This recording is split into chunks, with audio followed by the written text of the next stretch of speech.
What's happening? Thanks for joining us. I'm Chris. I'm Pete.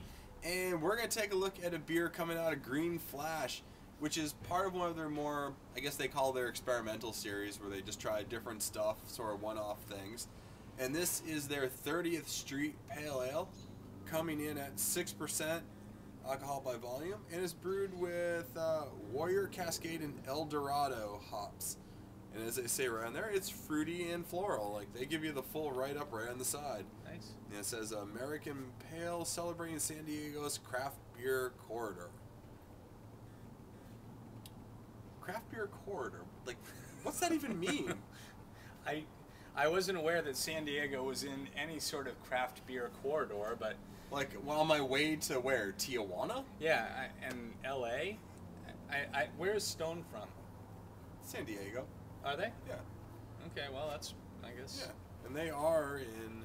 Yeah. Well, I think it was for the Brewfest, but yeah, they're San Diego as well, so...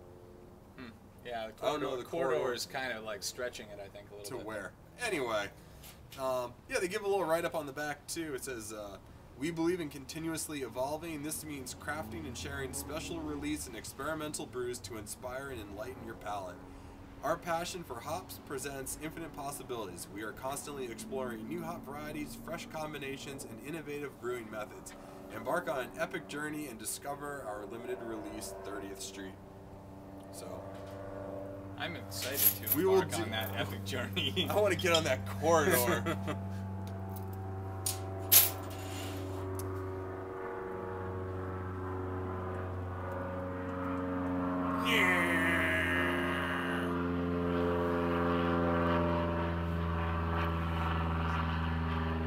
Stunt plane or something. Stunt plane? Yeah, it had a wing walker on it. Good thing you got new glasses.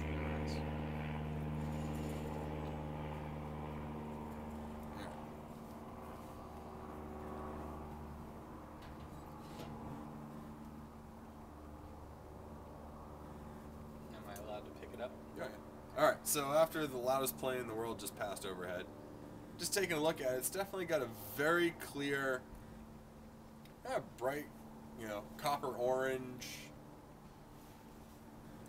One could say brassy kind of orange. Kind of brassy.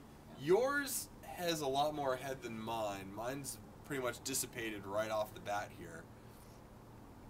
But yeah, I mean, nice, it's a pretty refreshing. It's a nice clean looking beer. Yep. Let's see what we got for a nose. It's kind of orangey, citrusy. Yeah. It's like, I'm noticing sort of like almost like a crackery kind of malt. I'm getting like a very subdued sort of herbal kind of grassy note for the hop. Like, it's not overwhelming me by any means, but it's a pale ale, so it probably shouldn't.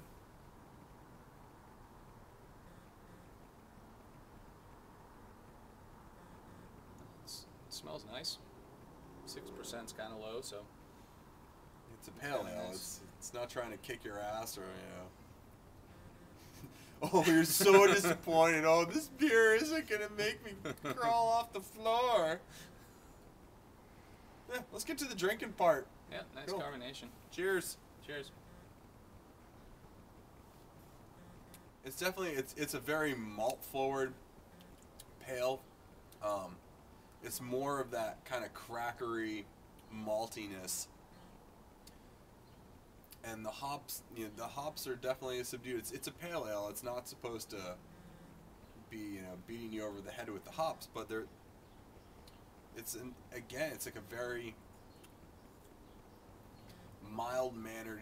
It's a little bit grassy, herbal, slight hint of citrus, but. It's a very well put together pale ale. Yeah.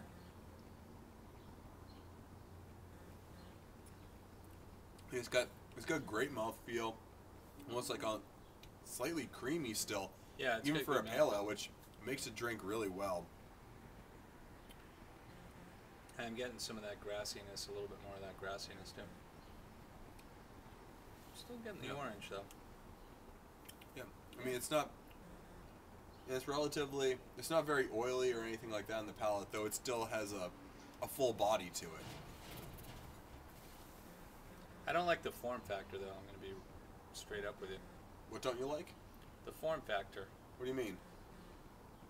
Well, it's 22 ounce. Would you have rather this come in a 4-pack? Yeah.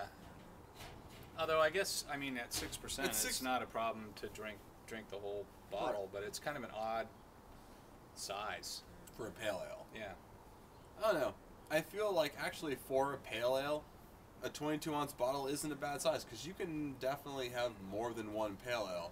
If you're getting into like Imperial IPA, sometimes you're like 12 ounces is enough. Yeah. You know, we just got the Founder's Devil Dancer in today. 12 ounces of that beer is probably more than any person needs. So it's like, you know, splitting a bottle 3 ways was the perfect amount. So, you know, having four ounces of that beer is great. Yep. You don't need any more. So to do that in a 22-ounce bottle would be ridiculous. But for a pale ale, where if you're just sitting out and sessioning a beer and having a bunch of stuff, I think this is a perfect size.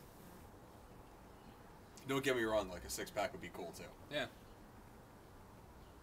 Yeah, I kind of liken this like to the opossum of the rodent world. I mean, it's not the biggest one out there, but it's not a wimpy beer either. I mean, it's just kind of... You just want to use the term because we talked about it earlier, but I don't know how that even fits into here. It was a stretch, but I had to try. I can't even use the other one because it'd be banned in all 50 states. In most countries. Yes. But I'll give you a sticker for that. Yes, you will. So anyway, we'll just sit here and keep bantering, but overall, I would have to say it's a pretty solid pale ale. Like, it's got great mouthfeel. What did that come in at for price? Do you know? I want to say, for being in New Hampshire, it's around the $8 mark, somewhere in there. So maybe a little bit more than you'd normally pay for a pale ale, but no, it's definitely I like got to, you know, it's a good quality beer. Yeah, I mean, something no new doubt. to try. Yeah. I like it. I'd like to see it. You know, like I just did a review like 3 hours ago, which you saw last week, of the Road Warrior, the Rye Imperial Pale Ale. You get that in both sizes. You get the 22 ounce, you get the 12 ounce bottles. Yep. In the 4-pack, which I think is a great, you know, choice to have. It's like, what do I need? Just one bottle. I'm taking the 4-pack. So like that would be cool for this too. Yeah. All right. So yeah. So with all that being said, we're gonna keep enjoying the rest of this. Hope you're enjoying something as well. We'll see you next time. Cheers. Cheers.